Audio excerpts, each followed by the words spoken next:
ప్రభునందు ప్రియమైన సహోదరి సహోదరులారా, యోహాను సువార్త 12వ అధ్యాయం 1 వచనం నుండి 11 వచనాలు చదువుకున్నాం. అలాగే మనము లూకా సువార్త కూడా 10వ అధ్యాయం 38 నుంచి 42 వరకు కూడా మనం చదువుకుంటే మనకు సహాయకరంగా ఉంటుంది. లూకా సువార్త 10వ అధ్యాయం 38 నుంచి 42 వరకు ఉన్న వాక్య భాగం చదివితే మనకు కొంత సహాయకరంగా ఉంటుంది వాక్య ధ్యానానికి. ఒక వచనం నేను, ఒక వచనం మీరు చదువుదాం. అంతటా వారు ప్రయాణమైపోవచ్చుండగా ఆయన ఒక గ్రామములో ప్రవేశించాను. మార్తా అను ఒక స్త్రీ ఆయనను తన ఇంట చేర్చుకొనెను. ఆమె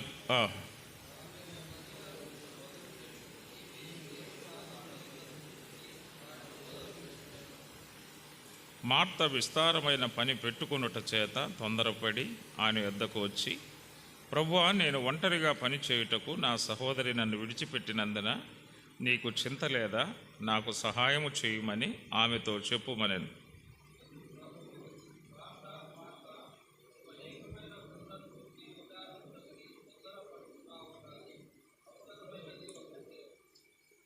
మరియ ఉత్తమమైన దానిని ఏర్పరచుకొనెను, అది ఆమె యొద్ద నుండి తీసివేయబడదని ఆమెతో చెప్పాను. ప్రభు ఈ 2 లేఖన భాగాలు మనందరి వినికిడిలో దీవించి ఆయన మనకు దీవెనకరమైన సందేశం అనుగ్రహించును గాక. ఆమె.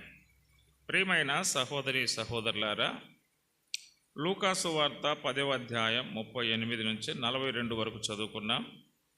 అలాగనే యోహాను సువార్త 12వ అధ్యాయం 1 నుండి 11 వచనాలు ఉన్న వాక్య భాగాన్ని చదువుకున్నాం. ఈ 2 వాక్య భాగాలలో ఒకే కుటుంబం ఉంది. ఈ 2 వాక్య భాగాలలో కూడా ఒకే కుటుంబం ఉంది. లూకా సువార్త 10వ అధ్యాయం 38 నుంచి 42 వరకు, అలాగనే యోహాను సువార్త 12వ అధ్యాయం 1 వచనం నుండి 11 వరకు ఒకే కుటుంబం ఉంది. ఆ కుటుంబమే మార్తా, మరియా, లాజర్. ఈ కుటుంబమే అక్కడ, ఈ కుటుంబమే ఉంది ఇక్కడ, ఈ కుటుంబమే మనకు కనపడుతుంది. అయితే లూకా సువార్త 10వ అధ్యాయం 38 నుంచి 42 వరకు ఆ కుటుంబ అనుభవం, అలాగనే యోహాను సువార్త 12వ అధ్యాయం 1 నుండి 11 వరకు ఆ కుటుంబ అనుభవంలో మార్పు ఉంది. అంటే అప్పటి అనుభవంలో ఇప్పటి అనుభవంలో ఏమొచ్చిందంటే మార్పు వచ్చింది ఆ కుటుంబంలో. మన కుటుంబంలో కూడా ప్రారంభ అనుభవాలకు, తర్వాత అనుభవాలకు మన కుటుంబాల్లో కూడా ఏం రావాలి? మార్పు రావాలి. ప్రారంభంలో అంటే కొత్తగా ప్రభువుని నమ్ముకున్న అనుభవాలు, ఆ తర్వాత ప్రభువులో ఎదుగుతున్న అనుభవాలు. మనం లూకా సువార్త 10వ అధ్యాయం 38 చూస్తే, యేసు ప్రభువారు బేతనీ గ్రామంలో ప్రవేశిస్తే యేసు ప్రభువారిని ఈ మార్తా అనే స్త్రీ తన ఇంట చేర్చుకున్నది. అంటే ఇది ప్రారంభ విశ్వాసం అంటాం. అంటే ప్రారంభ అనుభవాలు ఇవి. ఆ తర్వాత మనం చూస్తే యోహాను సువార్తలో అది ఎదిగినటువంటి అనుభవాలు, అది ఎదిగిన అనుభవం మనకు కనపడుతుంది. అంటే అప్పటి అనుభవాలకు ఇప్పటి అనుభవాలకు వాళ్ళలో ఏం కనపడుతుంది అంటే మార్పు కనపడుతుంది. మనం లూకా సువార్త 10వ అధ్యాయం 38లో యేసు ప్రభు వారిని వారు తమ ఇంట చేర్చుకున్నట్టుగా మనం చూస్తాం. అలాగనే యోహాను సువార్త 12వ అధ్యాయంలో కూడా 1 వచనంలో యేసు ప్రభు వారిని తమ ఇంట చేర్చుకున్నట్టుగా మనం చూస్తాం. యేసు ప్రభు వారిని, ఆయన శిష్యులను అక్కడ చేర్చుకున్నారు, ఇక్కడ కూడా చేర్చుకున్నారు. అయితే అక్కడ అనుభవాలు ఇక్కడ అనుభవాలకు వ్యత్యాసం మనకు కనపడతా ఉంది. అక్కడి అనుభవాలకు ఇక్కడి అనుభవాలకు ఏం కనపడుతుంది? వ్యత్యాసం కనపడుతుంది. మరి వారి కుటుంబంలో 3 ఉన్నారు. ఎవరెవరు? మార్తా, మరియా, లాజర్. మనకు లూకా సువార్త 10వ అధ్యాయంలో ఈ లాజరు మనకు కనపడడు. ఈ లాజరు కనపడడు. ఇంట్లో లాజరు కనపడడం లేదు. ఇక్కడ లూకాసు వార్త 10వ అధ్యాయంలో మార్తా మరియ మాత్రమే కనపడుతున్నారు, కానీ లాజరు కనపడడం లేదు. అయితే యోహాను సువార్త 12వ అధ్యాయానికి వచ్చేటప్పటికి ఇక్కడ లాజరు కూడా కనపడుతున్నాడు. అక్కడ ఇద్దరు మాత్రమే సహోదరులు కనపడ్డారు, మార్తా మరియలు మాత్రమే ఆ ఇంట్లో. ఇంకొక వ్యక్తి ఉన్నాడు ఆ ఇంట్లో, ఓ పురుషుడు ఉన్నాడు లాజరు. కానీ లాజరు మాత్రం కనపడలేదు. ఎందుకంటే యేసు ప్రభు వారు ఆ ఇంటికి వస్తానే లాజరు ఇట యేసు ప్రభు వారు మెయిన్ గేట్లో వస్తే ఇట దొడ్డి గేట్లో నుంచి, దొడ్డి డోర్లో నుంచి లాజరు ఏం చేసేవాడు, వెళ్ళిపోయేవాడు అన్నమాట, బయట ఉండేవాడు. అంటే అప్పుడు యేసు ప్రభు ఇంట్లో ఉన్నప్పుడు తను ఇంట్లో ఉండేవాడు కాదు లాజరు. ఇప్పుడు మనం గమనిస్తే 12వ అధ్యాయంలో అప్పటికి ఇప్పటికి ఏం తేడా ఉంది. ఇప్పుడు లాజరు ఎక్కడున్నాడు చూడండి. 12వ అధ్యాయం 2వ వచనం ఏం రాయబడింది? మార్త ఉపచారము చేసెను, లాజరు ఆయనతో కూడా భోజనమునకు కూర్చున్న వారిలో ఒక్కడు. అది చెప్పాడు. ఆయనతో కూర్చున్న వారిలో అక్కడ లాజరు లేడు.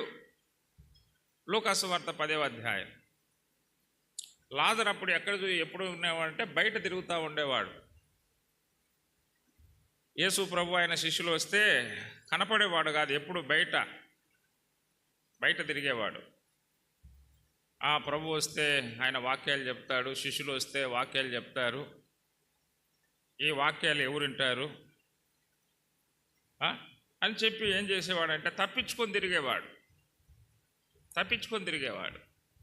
కానీ ఇప్పుడు అదే లాజరు ఎక్కడున్నాడు? ఆయనతో కూడా భోజనమునకు కూర్చున్న వారిలో ఒక్కడు అన్నాడు. అంటే అప్పటి లాజరుకి ఇప్పటి లాజరుకి ఏమొచ్చింది? తేడా వచ్చింది. అప్పుడు బయట ఉండడానికి ఇష్టపడే లాజరు ఇప్పుడు ప్రభుతో ఉండడానికి ఇష్టపడుతున్నాడు. లాజరులో ఏమొచ్చిందంటే ఒక మార్పు వచ్చింది. అంటే అప్పటికి ఇప్పటికి లాజరులో ఏమొచ్చింది? మార్పు వచ్చింది. మనకు కూడా ప్రారంభ దినాలకు ఇప్పటికి ఏం రావాలంటే మార్పు రావాలి. ప్రారంభ దినాలలో ప్రభుతో ఉండాలంటే మనకు ఎక్కువగా ఇష్టం ఉండేది కాకపోవచ్చు, తప్పించుకొని తిరిగే తత్వం ఉండవచ్చు, తప్పించుకొని తిరిగే తత్వం అన్నమాట. ఎక్కడున్నాడు లాజరు అని మార్తా మరియ చూస్తే ఎక్కడో కనపడేవాడు కాదు. కానీ ఇప్పుడు చూస్తే లాజరు ఎక్కడున్నాడు? ఆయనతో కూడా భోజనమునకు కూర్చున్న వారిలో ఒక్కడు. కారణం ఏంటంటే లాజరు చచ్చి బతికినాడు. లాజరు ఏమయ్యాడు? చచ్చి బతికినాడు. అది చచ్చినోడు చచ్చి బతికినాడు ఆయన. ఇప్పుడు ప్రియమైన దేవుని బిడ్డలారా, అందుకే లాజరుకు ప్రభువు పట్ల ఏమున్నదంటే కృతజ్ఞత ఉన్నది.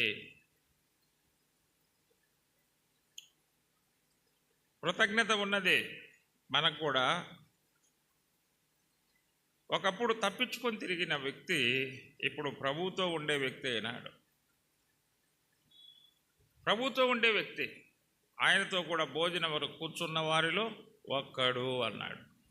అంటే యేసు ప్రభు శిష్యులు ఉన్నారు, వారితో కలిసి ఈయన కూడా ఒకటిగా కూర్చున్నాడు. అంటే లాజరులో ఏం కనపడుతుంది? మార్పు. మనలో కూడా ఏం కనపడాలి? తప్పించుకొని తిరిగే తత్వం పోవాలి.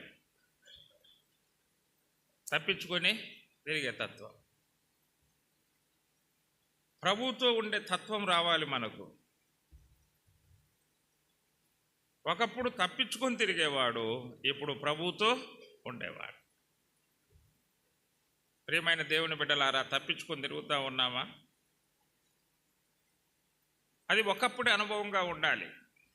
ఇప్పుడు అనుభవము ఆయనతో ఉండే అనుభవంగా ఉండాలి. అది చెప్పాడు.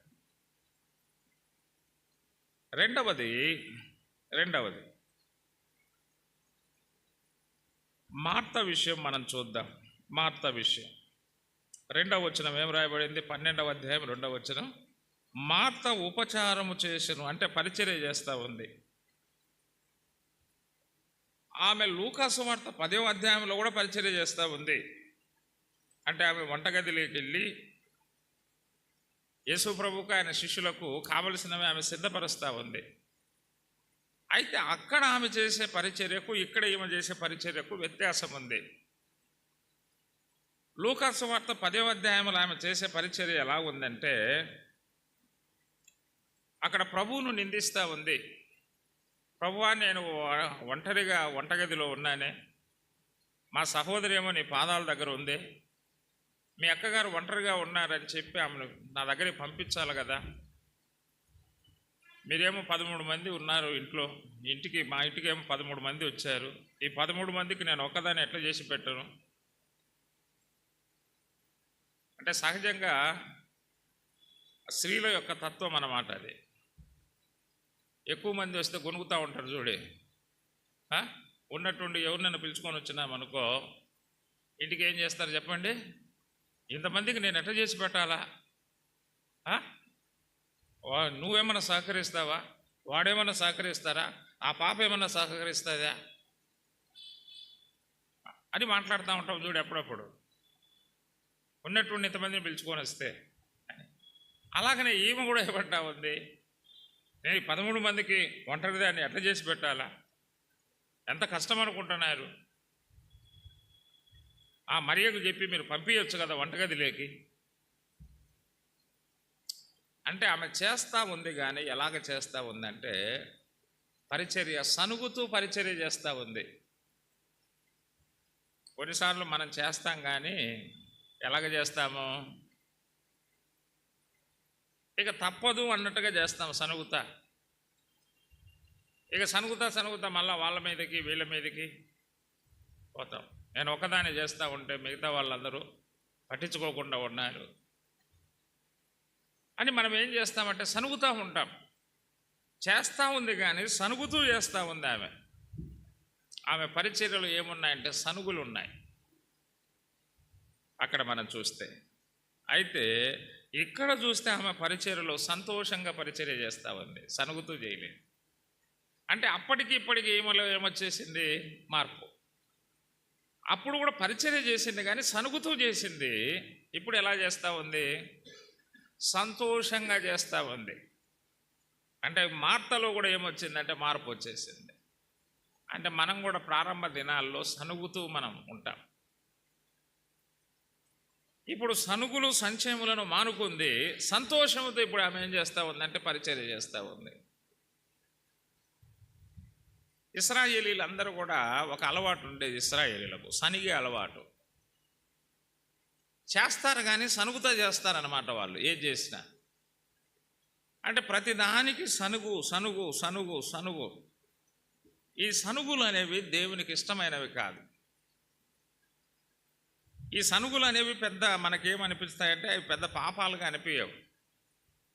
కానీ సనుగులు అనేవి దేవునికి ఇష్టమైనవి కాదని బైబిల్లో మనం చూస్తాం. బైబిల్లో చూద్దామంటే చూపి అంటారా?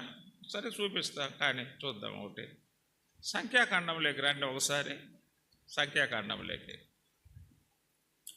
దైవ గ్రంథమైన బైబిల్లో సంఖ్యాకాండంలో మనం ఒకసారి గమనిస్తే ఇశ్రాయేలీలు కూడా ఏం చేస్తూ ఉన్నారంటే పాపం వాళ్ళు కూడా సనుగుతూ ఉన్నారు.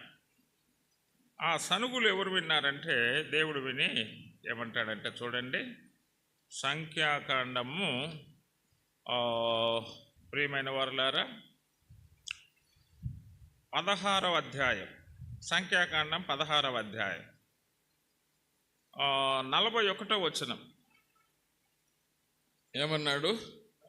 మరునాడు ఇశ్రాయేలీల సర్వసమాజం మోషే అహరోనులకు విరోధముగా సనుగుచు, మీరు యెహోవా ప్రజలను చంపితిరని చెప్పి సమాజము మోషే అహరోనులకు విరోధముగా కూడి వారు ప్రత్యక్షపు గుడారం వైపు తిరిగి చూడగా ఆ మేఘం దాని కమ్మెను, యెహోవా మహిమ కనపడెను. మోషే అహరోనులు ప్రత్యక్ష గుడారం ఎదుటికి రాగా యెహోవా ఈ సమాజం మధ్య నుండి తొలగిపోవుడి, క్షణములో నేను వారిని నశింపజేసేదనని మోషేకు సెలవేయగా వారు సాగిలపడిరి. చూసారా? అంటే ఆ సనుగులు అనేవి దేవునికి ఇష్టం లేనివి. అంతకుముందు ఇశ్రాయేలీయులు చేసిన ఒక అతిక్రమాన్ని బట్టి దేవుడు కొంతమందిని, అంటే కోరకు సంబంధులందరినీ వారు బతికుండగానే వారి పాతాళానికి పంపించారు. వాళ్ళు చచ్చిపోవడానికి కారణం ఎవరైనా సనుగుతా ఉన్నారంటే మోషే అహరోనులే కారణమని సనుగుతా ఉన్నారు. ఆహారం ఆకలైతే సనిగేవారు, మాంసం కావాలంటే సనిగేవారు. అంటే సనుగులు అన్నమాట. సనుగులు ప్రయాణమేమో చేస్తూ ఉంటారు కానీ సనుగుతూ చేస్తూ ఉంటారు వారి ప్రయాణం. అలాగనే కొన్నిసార్లు మనం కూడా పరిచర్య చేస్తూ ఉంటాం కానీ సనుగుతూ చేస్తూ ఉంటాం. సనుగులతో చేసే పరిచర్య అనేది ప్రభువుకు సంతోషం కలిగించేది కాదు.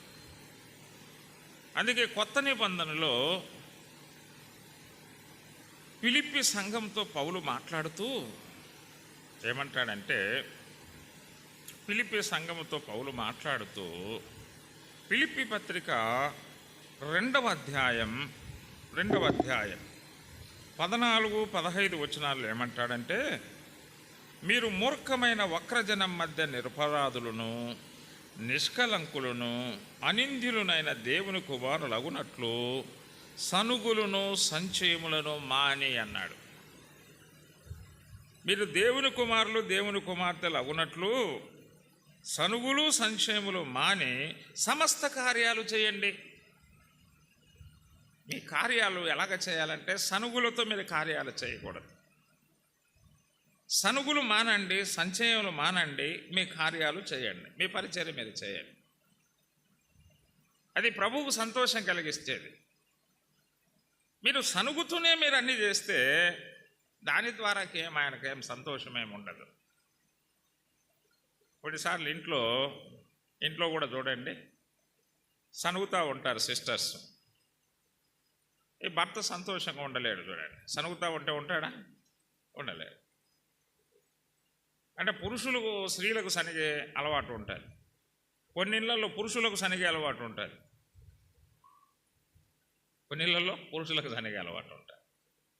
అప్పుడు స్త్రీకి సంతోషం ఉండదు, ఆమెకు సంతోషం ఉండదు. అది అలాగనే సనుగుతూ మనం కార్యాలు చేయటం ద్వారా దేవునికి కూడా ఏముండదు, సంతోషం ఉండదు. సంతోషం అనేది ఉండదు. అది చెప్పాడు. కాబట్టి ఆమె చేసింది కానీ, పరిచర్య చేసింది కానీ ఎలాగ చేసింది అంటే సనుగుతా చేసింది. కానీ ఇక్కడ పరిచర్య చేసింది కానీ సంతోషంతో చేసింది. అంటే ఒక మార్పు ఆమెలో, ఆ పరిచర్యలో ఏమొచ్చిందంటే ఒక మార్పు. అప్పటికి ఇప్పటికీ ఆమె పరిచర్యలు ఏమొచ్చింది? సనుగుతూ పరిచర్య చేసిన ఆమె సంతోషంతో ఇప్పుడు ఆమె పరిచర్య చేస్తావు. అలాగనే మరియ గురించి మనం చూస్తాం. ఇప్పుడు మరియమ్మ గారు, మనకు లూకాసు వార్త 10వ అధ్యాయంలో మరియమ్మ గారు ఏం చేస్తున్నారంటే, ప్రభు పాదాల దగ్గర కూర్చొని ఆమె వాక్యం వింటా ఉన్నారు. బోధ వినుచుండెను. బోధ అంటే ప్రభు ఏం చేస్తున్నాడంటే ఆమెకు బోధిస్తున్నాడు. ప్రభు ఏం చేస్తున్నాడు? బోధిస్తున్నాడు. బోధ వింటా ఉంది ఆమె, బోధ వింటా ఉంది. అయితే బైబిల్ ఏం చెబుతా ఉందంటే, కొత్త నిబంధనలో పౌలు ఏం చెప్తాడంటే, గలతీ పత్రిక 6వ అధ్యాయం, గలతీ పత్రిక 6వ అధ్యాయం 6వ వచనం ఏం రాయబడింది? వాక్యోపదేశం పొందువాడు ఉపదేశించు వానికి మంచి పదార్థములన్నిటిలో భాగమియ్యవలెను అన్నాడు. వాక్యోపదేశం పొందేవాడు ఉపదేశించు వానికి మంచి పదార్థములన్నిటిలో భాగమియ్యవలెను అంటే ఇవ్వాలి అనేది. అంటే ఆమె అక్కడ ఉపదేశం అయితే పొందింది కానీ ప్రభువుకి ఏమి ఇవ్వలేదు. అక్కడ ప్రభు ద్వారా ఏం పొందింది?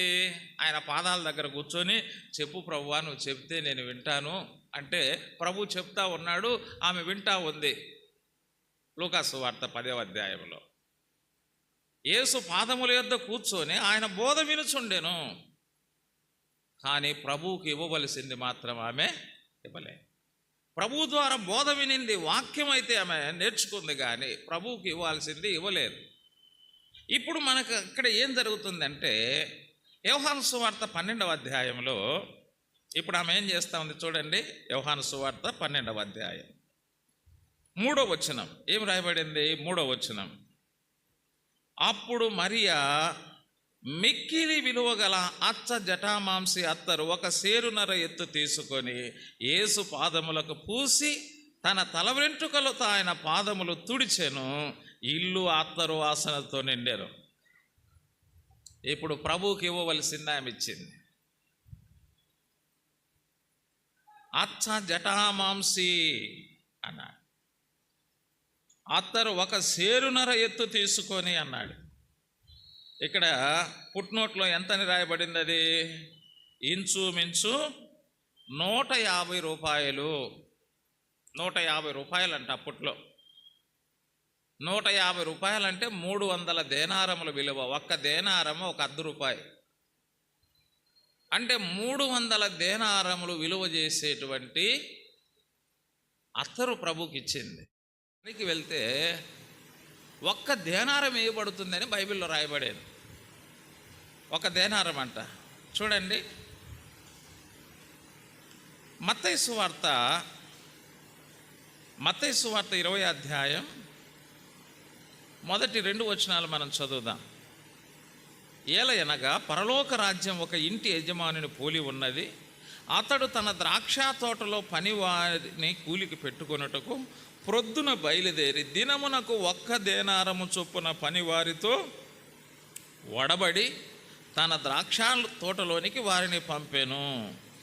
దినమునకు 1 దేనారం అన్నాడు. ద్రాక్ష తోటలో పనిచేసేవారికి ఏమి ఇచ్చేవారంట? 1 దేనారం ఇచ్చేవారంట 1 దినానికి. కిందనే దేనారం అంటే ఏమి రాయబడింది? ఇంచుమించు అర్ధ రూపాయి. 2వ ఫుట్నోట్ అది. ఇంచుమించు అర్ధ రూపాయి అని అక్కడ రాయబడింది. అంటే ఈమె 150 రూపాయలు ఇచ్చిందంటే అర్థమైంది, 1 రోజు పని చేస్తే ద్రాక్ష తోటలో 1 దేనారం వస్తే 150 రూపాయలు అంటే 300 దేనారములు. అంటే ఎన్ని రోజులు పని చేయాలి? 300 రోజులు పని చేయాలి. 300 రోజులు అంటే 10 నెలలు పని చేయాలి. 10 నెలలు పని చేసేటటువంటి 10 నెలల పని చేస్తే కానీ 300 దేనారాలు సంపాదించలే. అంటే అంత విలువైనటువంటి అత్తరును ప్రభుకి ఇచ్చింది ఆమె. ప్రభుకి ఇచ్చింది అంటే అంత విలువైనటువంటి వాక్యోపదేశాన్ని ప్రభు ద్వారా ఆమె పొందింది. అరే, నా ప్రభువుకు నేను ఏమి ఇవ్వలేకపోతేనే, ప్రభు ద్వారా అయితే నేను పొందాను, నేను ఏమి ఇవ్వలేకపోతేనే. కొన్నిసార్లు మనం ప్రభు ద్వారా పొందుతాం, కానీ ప్రభువుకి ఇవ్వాల్సినది మాత్రం ఇవ్వలేకుండా ఉంటాం. కొన్నిసార్లు మనకి ఏం రాదంటే ఆ చేతులు ఆడవు అన్నమాట. చేతులు ఆడవు. ఆయన ద్వారా మనం పొందుతాం, కానీ మనకు ఆయనకి ఇవ్వడానికి ఏం కాదంటే మనకు చేతులు ఆడవు, చేతులు బిగుసుకుపోతాయి. చూడండి, మనం చూస్తాం. మనకి ఏది లేకపోయినా మనం ఎవరిని అడుగుతామంటే ప్రభువుని అడుగుతాం. ఏ తక్కువైనా ఎవరిని అడుగుతాం? ప్రభువుని అడుగుతాం. ప్రభు మనకిస్తాడు. ఆయన ఉపదేశం మాత్రమే కాదు, ఉపదేశం ఇస్తాడు, ఆరోగ్యం ఇస్తాడు, ఆర్థిక పరిస్థితిని మెరుగుపరుస్తాడు, పిల్లలకు చదువునిస్తాడు, జ్ఞానం ఇస్తాడు, ఉద్యోగం ఇస్తాడు, ఇంటిని ఇస్తాడు, వాహనాలు ఇస్తాడు, క్షేమాన్ని ఇస్తాడు. అన్ని ఇచ్చేది ఏంటంటే ఆయనే. చాలాసార్లు మనం దేవుని ద్వారా పొందాలి, ప్రభు ద్వారా పొందాలన్న తపన ఉంటుంది, కానీ ప్రభువుకి ఇవ్వాలన్న తపన కొన్నిసార్లు మనకు ఉండదు. ప్రభుకి ఇవ్వాలన్న తపన మనకు ఉండదు.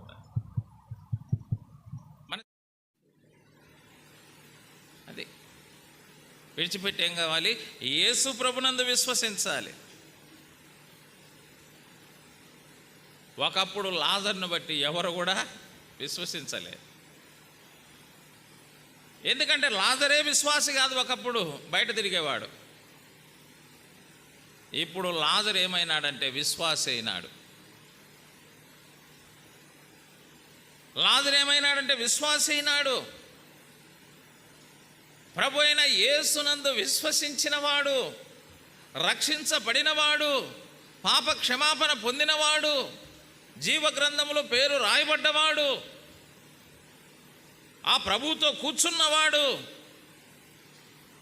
కాబట్టి ఇప్పుడు అతడు ఎవరంటే విశ్వాసి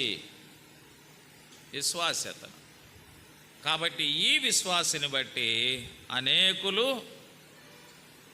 తమ వారిని విడిచిపెట్టి, అంటే మతాన్ని, మత పద్ధతులను, చెడు అలవాట్లను, చెడు స్నేహాలను అన్నిటిని విడిచిపెట్టి యేసు ప్రభునందు విశ్వసించిరి.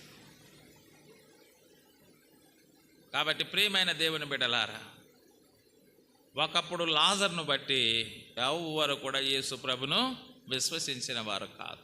ఎందుకంటే ఆయనే విశ్వాసం లేదు ఆయనకే. ఇప్పుడు అతను విశ్వాసి. ఎటువంటి విశ్వాసి? ఎటువంటి విశ్వాసి అంటే అనేక మందిని ప్రభు అయిన యేసునందు విశ్వసించుటలో ఒక మంచి సాక్షార్థమైన విశ్వాసి. అంటే అతని సాక్ష్యమును బట్టి అనేక మంది ఏమైపోయారంట? విశ్వసించిరి. కాబట్టి విశ్వాసి యొక్క సాక్ష్యాన్ని బట్టి అనేక మంది ఏం కావాలంటే విశ్వాసులు కావాలి. అనేక మంది విశ్వాసులు కావాలి.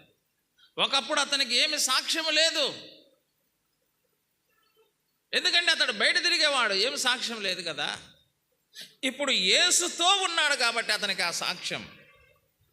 అది బయట తిరిగే వాళ్లకు సాక్ష్యం ఉండదు. యేసు ప్రభుతో ఉండే వారికి ఏముంటుంది? సాక్ష్యం ఉంటుంది. కాబట్టి ఇతడు యేసుతో ఉన్నవాడు కాబట్టి అతని సాక్ష్యమును బట్టి అనేక మంది విశ్వసించే. ఒకప్పుడు సాక్ష్యము లేనివాడు ఇప్పుడు సాక్ష్యము కలిగిన వాడయ్యాడు.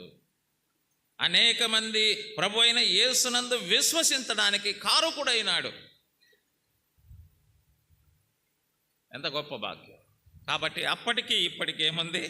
అప్పటికి సాక్ష్యము లేనివాడు ఇప్పుడు సాక్ష్యం కలిగిన వాడు, అనేక మందిని ప్రభు అయిన యేసునందు విశ్వసించడానికి కారకుడైన వాడు. కాబట్టి లూకాసు వార్త 10వ అధ్యాయానికి, యోహాను సువార్త 12వ అధ్యాయానికి ఈ మార్తా మరియా లాజరు కుటుంబంలో ఏం కనపడుతుంది అంటే మార్పు కనపడుతుంది. అంటే అప్పటికి ఇప్పటికీ కుటుంబంలో ఏం కనపడుతుంది అంటే ఒక మార్పు. మన కుటుంబాలను కూడా ఏం కనపడాలంటే ఒక మార్పు. మనం ప్రారంభంలో ఎలాంటి అనుభవాలు మన కుటుంబాల్లో ఉన్నాయి, ఇప్పుడు మన కుటుంబాల్లో ఎలాంటి అనుభవాలు ఉన్నాయి? మార్పు. ప్రారంభంలో ప్రభువుతో ఉండేవాడు కాదు, బయట లోకములో ఉండేవాడు. ఇప్పుడు ప్రభువుతో ఉండేవాడు. అప్పుడు లోకములో బయట ఉండడానికి ఇష్టపడేవాడు, ఇప్పుడు ప్రభువుతో ఉండడానికి ఇష్టపడుతున్నాడు. అప్పుడు సనుగుతో పరిచర్య చేసేది మార్త, ఇప్పుడు సంతోషంగా పరిచర్య చేసేది మార్త. అప్పుడు ప్రభు ద్వారా ఉపదేశం పొందేది మరియా, ఇప్పుడు ప్రభువుకు అత్తరును, విలువైన అత్తరును సమర్పించేది మరియా. అప్పుడు సాక్ష్యము లేనివాడు లాజరు, ఇప్పుడు సాక్ష్యము కలిగి అనేక మంది ప్రభు అయిన యేసును నమ్ముకోవడానికి కారకుడు లాజరు. కాబట్టి ఈ కుటుంబంలో ఏమొచ్చిందంటే ఒక మార్పు. కాబట్టి నా ప్రియమైన దేవుని బిడ్డలారా, మన కుటుంబాల్లో కూడా అప్పటికి ఇప్పటికీ వాక్యపు వెలుగులో మనం చూసుకోవాలి ఆ మార్పు ఏమైనా మనం కలిగి ఉన్నాము అనేది. ఎందుకంటే మత్తయి సువార్త, మార్కు సువార్త, లూకా సువార్త, యోహాను సువార్త పాపి మారు మనసు పొందాలని సువార్తలు చెబుతాయి. అయితే రోమా పత్రిక నుంచి ప్రకటన గ్రంథం వరకు ఒక విశ్వాసి మార్పు చెందాలి, మారు మనసు పొందాలి. ఒక విశ్వాసి మార్పు చెందాలి అంటే ప్రభు కోరుకున్న మార్పు. ప్రభు ఏ మార్పు అయితే కోరుకున్నాడో ఆ కుటుంబంలో ఆ మార్పు ఇప్పుడు కనపడతా ఉంది. ఒకప్పుడు వారు ఉండాలనుకున్నట్టుగా ఉన్నారు, ఇప్పుడు ప్రభు కోరుకున్నట్టుగా ఉన్నారు. అది మార్పు అంటే. మనం కూడా ఒకప్పుడు మనం ఉండాలనుకున్నట్టుగా మనం ఉండవచ్చు, అయితే ఇప్పుడు మనం ప్రభు కోరుకున్నట్టుగా మనం ఉండేవారంగా ఉండాలి. ప్రభు కోరుకున్నట్టుగా ఆ కుటుంబం మనకు కనపడుతుంది. కాబట్టి ప్రతి కుటుంబము కూడా ఆ ప్రభు కోరుకున్న మార్పు ప్రతి కుటుంబంలో రావాలి. ప్రతి కుటుంబంలో రావాలి. మన కుటుంబాల ద్వారా దేవునికి మహిమ కలగాలి. మన కుటుంబాలు దేవుని ఆశీర్వాదం పొందాలి. మన కుటుంబాలు ఆశీర్వాదకారకంగా ఉండాలి. మరి అలాగా బేతనీయలో మార్తా మరియ లాజరు కుటుంబం ఒకప్పుడు ఉన్న వారికి ఇష్టమైనట్టుగా వారు ఉన్నారు ఆ కుటుంబం. అయితే ఇప్పుడు ప్రభువుకి ఇష్టమైన కుటుంబంగా మారినారు. లాజరు ఎప్పుడైతే బ్రతికాడో చనిపోయి వారు కృతజ్ఞత కలిగి వారిలో మార్పు వచ్చింది. అంటే ప్రభువు చేసిన మేలులను బట్టి వారిలో మార్పు కనపడుతుంది. మనకు కూడా మనకు ఎన్నో మేలు చేస్తున్నాడు దేవుడు.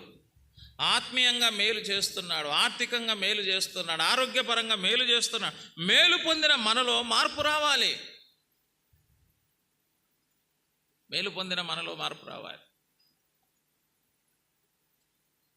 ఆ మార్పు స్పష్టంగా ఆ కుటుంబంలో ప్రభువు చూశాడు.